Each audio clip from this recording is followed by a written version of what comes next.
Recording. Typically we start the meeting with a normal go around the room thing, right? So I'm Chris Bauman. Did you say in the second chair? I'm the treasurer here, and I'm a senior. I get to graduate in May with mechanical engineering. And the question of the day is going to be, did you go to a summer camp when you were a kid, say middle school age? And what was that summer camp about? Hello guys, my name is Shane. I'm a physics major. Went to a camp for school, outdoor ed, for like a week, nothing else besides that. Okay. Hi everybody, I'm Tristan Weber, an electrical engineering major, and I never got to go to summer camp actually. Aww. I'm Rob, I'm a sociology major. I never went to camp either. And it's your birthday, and what is your title? And I have birthday and secretary. I'm Ryan Puckler, undeclared major, and I never went to summer camp, but that was my own choice. My name is Chris Hawley, electronics engineering tech major. I went to Camp Wainoa, and that's like a Christian leadership camp, and then like Camp Carl, and then like they would basically have us do all this leadership stuff. It was sort of cool, but then like there was like some hot girls there too. It was like around 9th grade, but you know, and it was a jolly experience. You know. That's good. My name is Kaylee. I am a sociology major and an English major, and no, we don't do programs. I went to a Catholic school summer camp when I was little, but it wasn't like all that religious in nature. We just did like gardening and pottery and stuff. I'm Kerry Johnson. I'm electrical engineering as well, and I did a ton of sports camps when I was younger: soccer, basketball, all that kind of stuff. And then also, I did one camp. I remember one summer I actually had to go home early because I wanted to get in a fight with the kids. I was a dick when I was little. Shit, so I ended up short. I'm Michael Neighbors, undecided at this point, and I had a lot of summers in Boy Scout camp. I'm Riley. I went to a couple of camps. When I was little, I did horse camp, and they wouldn't let me do anything because I was too tiny of a human being. They thought the horse was going to kill me. I said, let me ride the friggin' horse. When I was older, I went to just a normal summer camp where you did everything like archery and everything, and then I went to 6th grade camp as my grade from school. That one was not fun. I'm John. I'm a humanities major. Was in the Boy Scouts for a little bit. But I never went to camp. Never wanted to go to camp. It's just something that just kind of always stuck in my mind as something I could never do. And my family owned a farm in Ohio, starting when I was a little kid in Holmes County. And so instead of camp, why not just go there? It's cut loose. I'm not going to get into the stories of what me and my brother did, but so I never went to camp. Never wanted to go. Kayla, I'm a math teacher soon, and I went to camp once.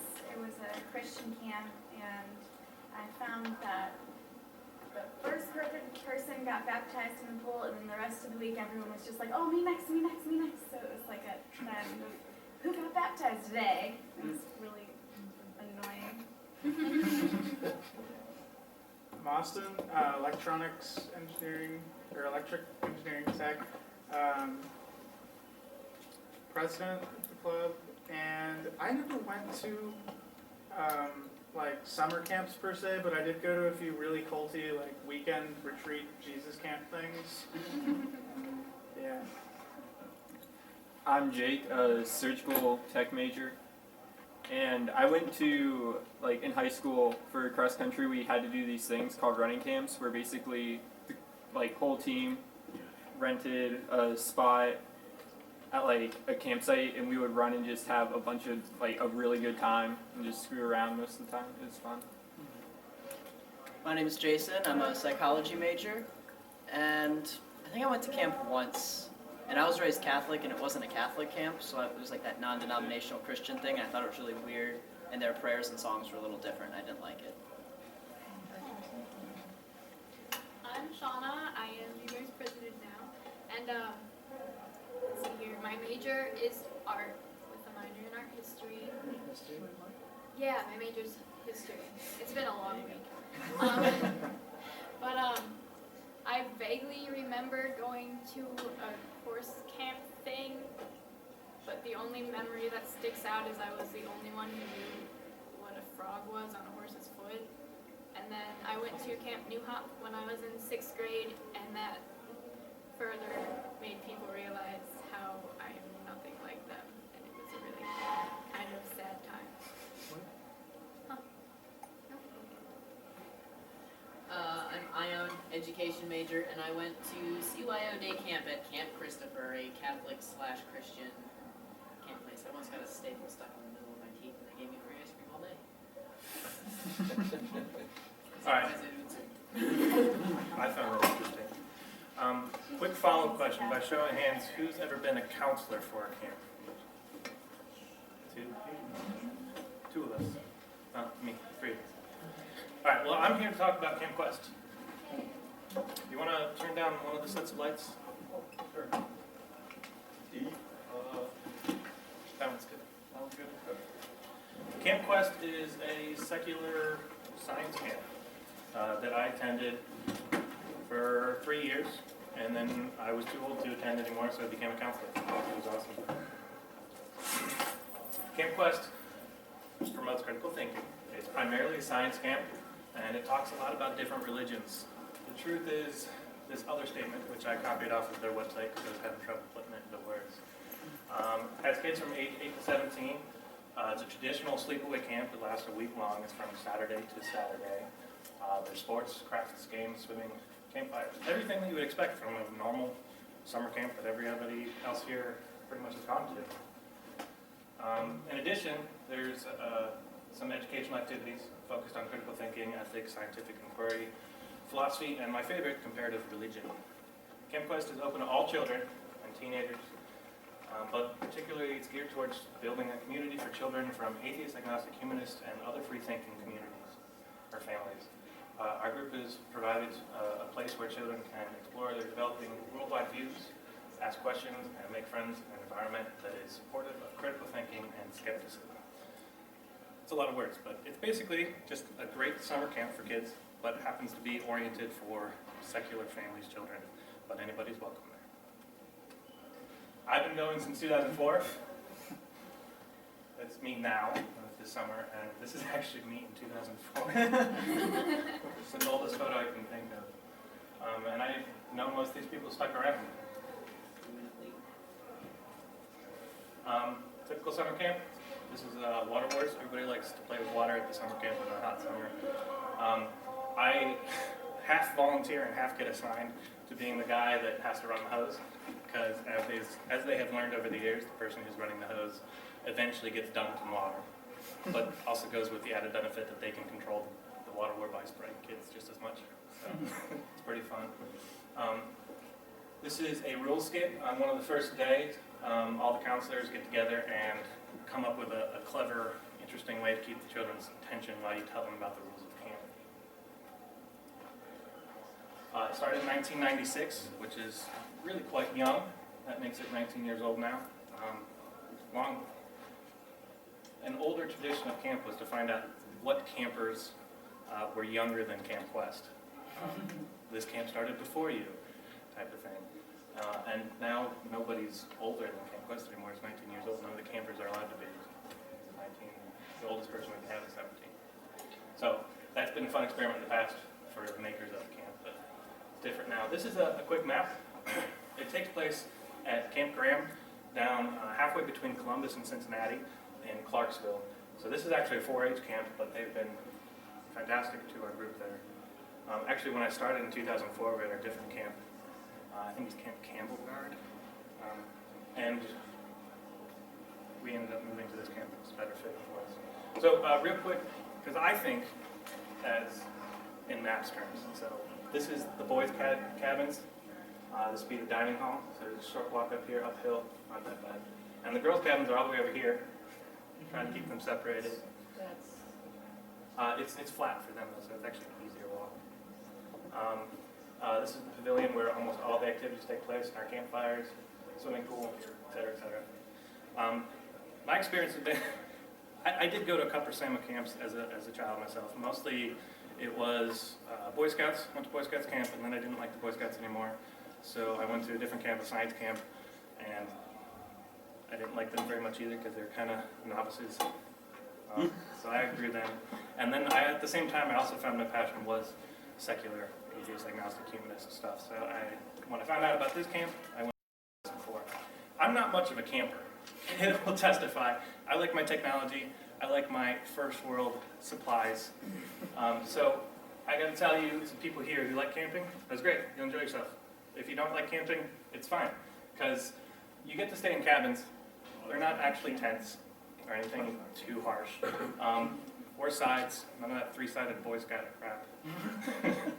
And although I'll say they're not much of cabins. They're empty spaces, and the cabin's constructed of wood, no insulation, no air conditioning, no heating. It's got electricity, that's great, but it's got vent fans to help circulate air out of it to keep the stinky smell of children and their clothes moving out of the cabin.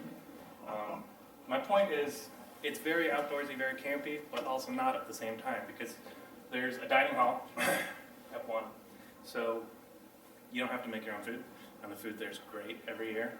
They give us very balanced diets of as much food as you would need, and that kind of takes a certain roughness of camping out of it for me, with the dishes and the amount of effort you have to go into cooking for yourself. It's troublesome, so I love this experience. So another thing I screenshotted right off their website was this basic question: are campers required to be atheists? No.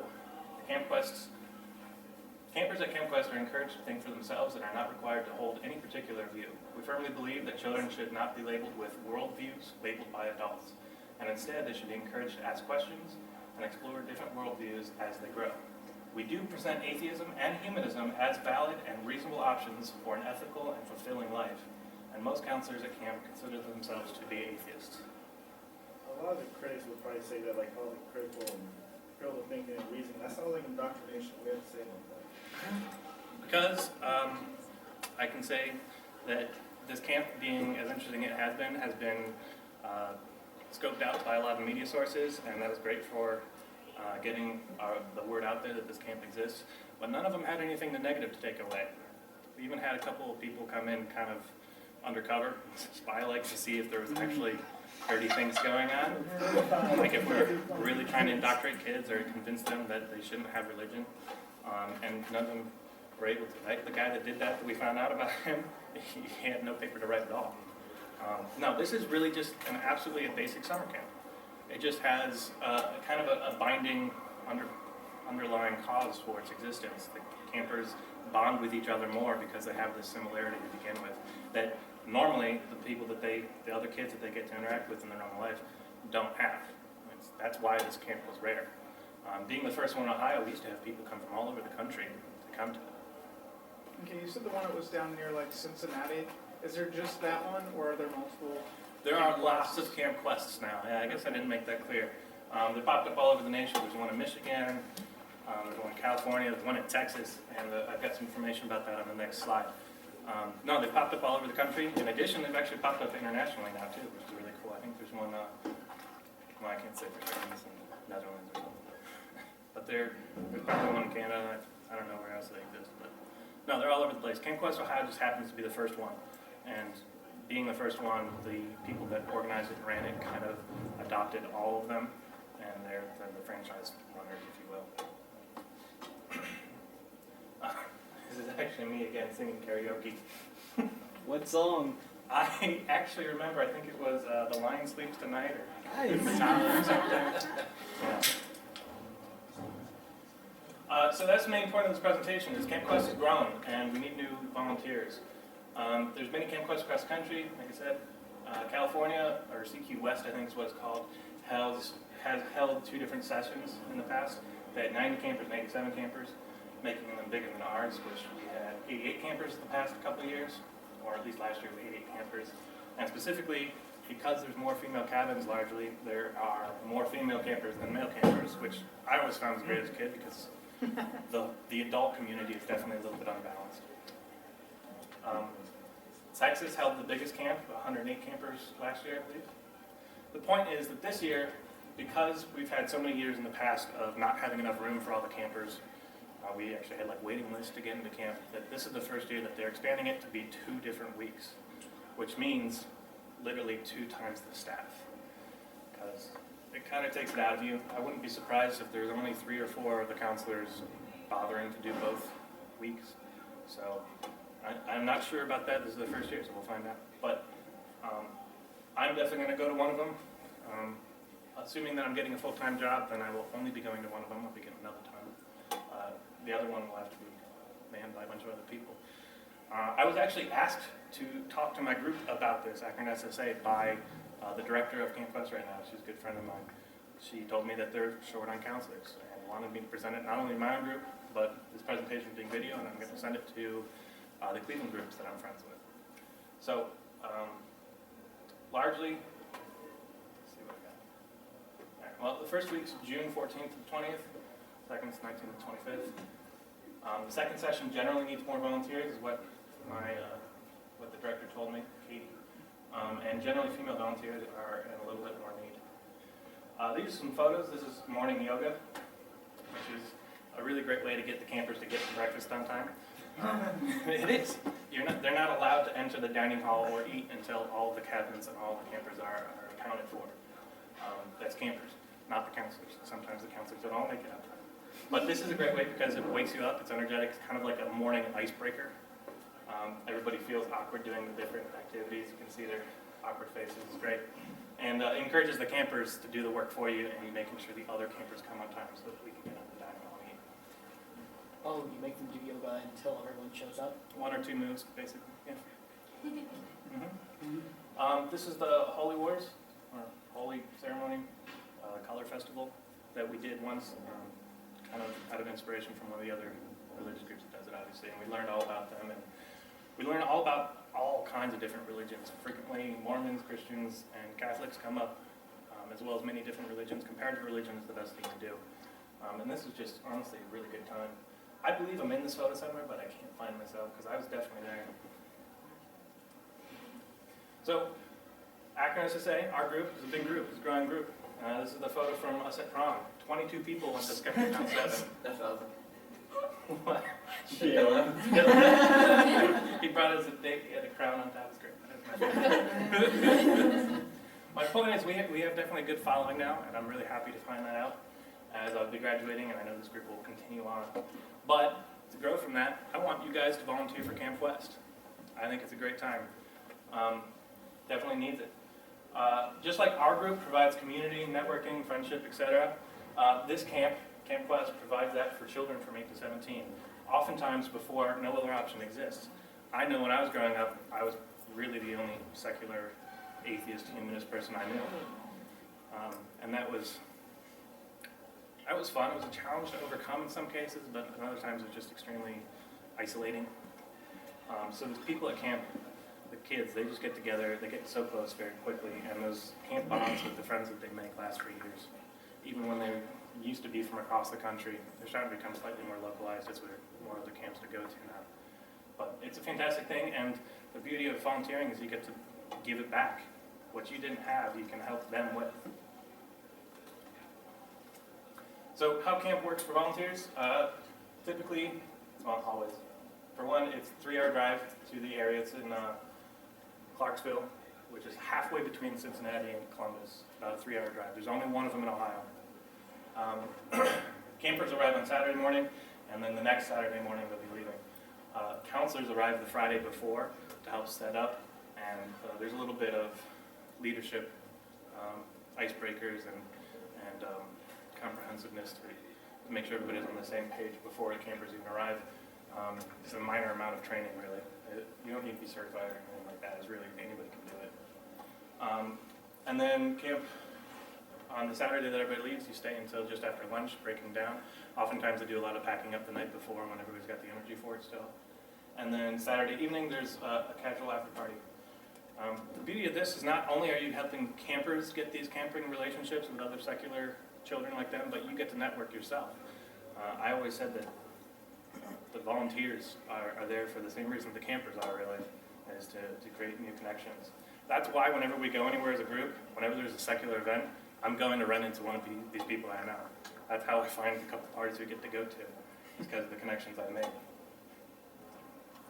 So sign up. There's an online application.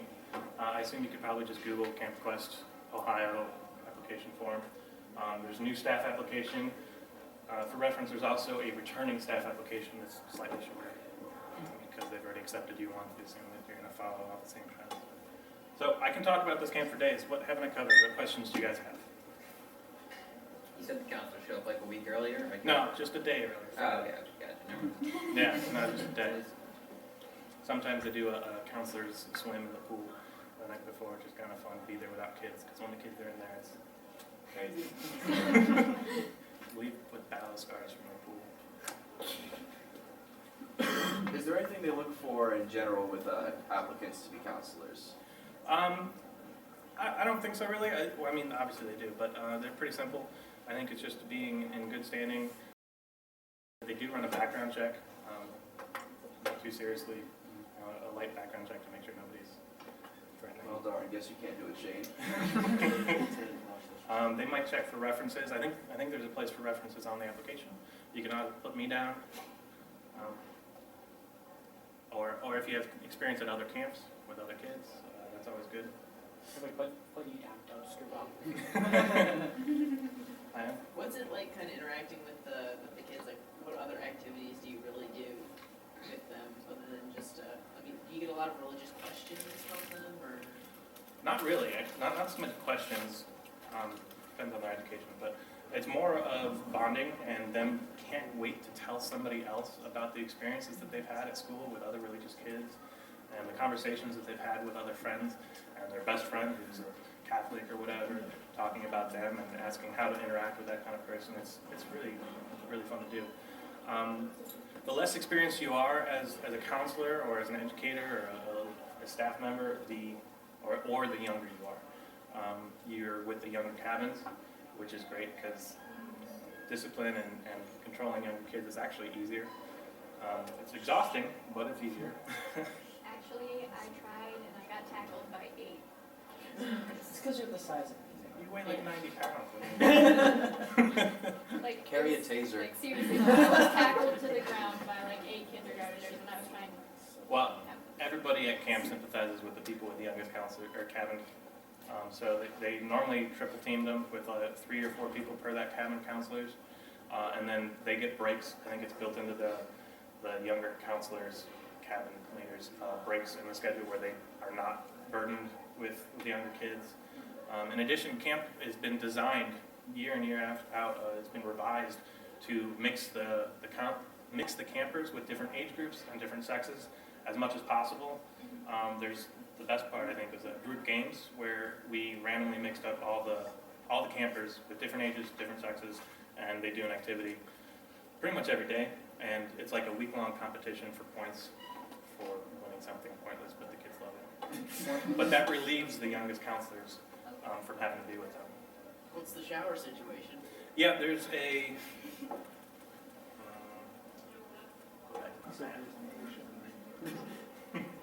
There's one community shower bathroom per each section. So all the campers are here, and the boys at least.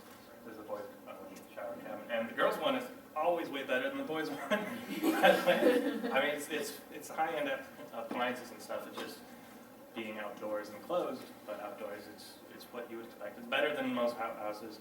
And if that's not good enough for the staff, there's also nicer bathrooms in the dining hall, which is now air conditioned, which is awesome. More than that, this is a staff cabin. No campers are allowed in there at all, and they have a full bathroom, household bathroom, nice shower and stuff. So you can definitely get by. What's the minimum age to be a counselor? 19, I mean 18, whatever. Is it a salary position? Or is it No, volunteer? this is completely unpaid. Completely voluntary. Yeah. Yeah, I can tell you, it has been expensive in the past to attend as a camper. My parents were always a little bit upset at how much it cost. I've inquired why it costs so much, but the day I became old enough to become a counselor, I was excited to get to go for free. You get to do everything they do, and you get adult responsibilities, which feels great, and it's free for you, and good food, and good friends, community. How much does it cost for campers? Do you know? I don't know off the top of my head. I want to say it's in the ballpark of 500, Okay. maybe 600. I don't know. It's cheap compared to some of the ones I've seen as far as religions go, because they have to donate everything. Liars. Dress code type stuff. Camping. Well, I mean, do the counselors usually just end up wearing like standard shirts that they hand out and whatnot, so you don't necessarily need to worry about? Counselors don't. There's no uniform or staff outfit or anything. You get the T-shirts every year, but you only wear this for the picture. Is there maybe a band to identify any of the volunteers? It's pretty easy. I Usually mean, bigger than everyone else. it's pretty easy to identify who's staff within the first day. More than that, a really great competition they started not too long ago was like espionage, I think it's called, where you have to wear your name tag, and you have one person who randomly gets your name, who's dedicated to finding you when you've got your name tag off, and therefore you're inspired to keep your name tag on as much as you can the entire week.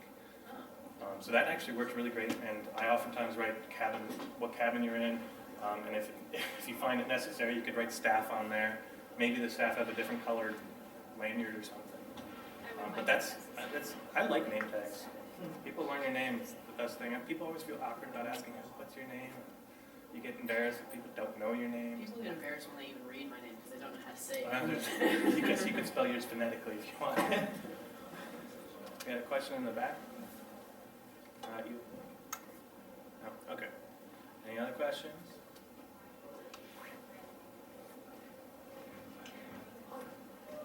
Is there any history to the actual like site? Because like Camp Christopher, one of the biggest things was there was the mummified man in the cave who ended up having, when he died in there, the cave is essentially made of sandstone, so it ended up covering him, but you can still sort of see the outline after a while. Big thing was that if you were brave enough to actually kiss the stone. But there was a lot of like history, especially with the Native Americans and stuff, that camp counselors would always learn. And part of when we go like walking through or doing any activities, they'd tell us, "Oh, hey, guess what? Because someone died here or whatever," or like this is really cool because they have really shaped trees. Being a skeptics camp where all the kids are practicing critical thinking, there's not a whole lot of myths that can exist very long. I just wasn't sure if there was any actual history to the. It's a very generic campsite, in my opinion. I mean, this is a fire ring that's actually back in the woods a little bit, and this is a path you can take that's completely off out of the area. And there's a little labyrinth that they built once back there. It was just like a two-dimensional maze that you had to figure out how to get out of, which was great. And then almost the same thing over here. There's a much longer nature path that leads back to a pond right here, which the kids always do a biology experiment at. They take out some of the algae and look at it under microscopes that they have. Another path and a great fire ring there. So no, there's not any specific history. This is a cell phone tower. It just happens to be in the middle of nowhere. I can tell you. Who's the carrier? I don't know. It's T-Mobile or something. Sweet. Yeah. There's a big farm field here. It's normally soy or corn, and I've flown my powered paraglider out of that field over this campsite before, and the campers love that. And I managed to land in this tiny field, which was great. If like, let's say a camper likes tent camping, is that an option? No, not for campers. If counselors prefer it, there's sometimes situations where we let counselors do that. Normally, it's those really strong camping enthusiasts that want to, or we have one case where he snores like really, really loud. So he purposely isolates himself in a tent as far away as possible. What's that cross down at the bottom? I have no idea. I haven't had this match very long. I don't remember it being there in the past. It's a 4-H camp. There's all kinds of groups that go there in the first place. So It's not a religious camp by nature. It's a 4-H organization. It's fairly secular. So It's actually not a cross, it's an X. yeah, There. the X marks the spot. Just the maps are okay. There's not a line right next to it. Oh. There. All right, so I encourage you guys all to apply. Honestly, it's the best time I've ever had. I've been there for 3 years as a camper, 7 years as a counselor, and this will be my 11th year. Given I haven't always been able to make it the full time, I wish I could, it's just due to co-ops and stuff. So this year that there's 2, maybe we can start making up for it. How far away is the nearest hospital? Cincinnati's not far. There's also, it's about an hour. It's really in the middle of nowhere. So there's another, I don't remember the name of the city, but there's a city that we sometimes go off-site for to get some supplies. The counselors go there. There's a Walmart and Kruger or something that they often buy miscellaneous supplies from. So it's not completely isolated. It's just Safety concerns. well, okay. Kids, I think allergies and That's- anaphylaxis. That's a different question that would have cued this answer. That there is an ER nurse that volunteers her time here. She loves it. She's very, very experienced, and she's over 30-something years in the field. And so she is educated on everything you could possibly be concerned about. She'll hand out the drugs. All the campers give their prescriptions. All the campers are required to give their prescriptions to the nurse or ER doctor before camp starts, and she comes around and gives the campers their meds as needed. And I don't even think that I've never had prescription medicine to worry about much, so I even forget to bring aspirin or ibuprofen and stuff, so I frequently say, you know what, I'm really feeling a small headache coming on, and I just can't deal with that right now. And I'm like, how much ibuprofen would you suggest? He's like, here's 8.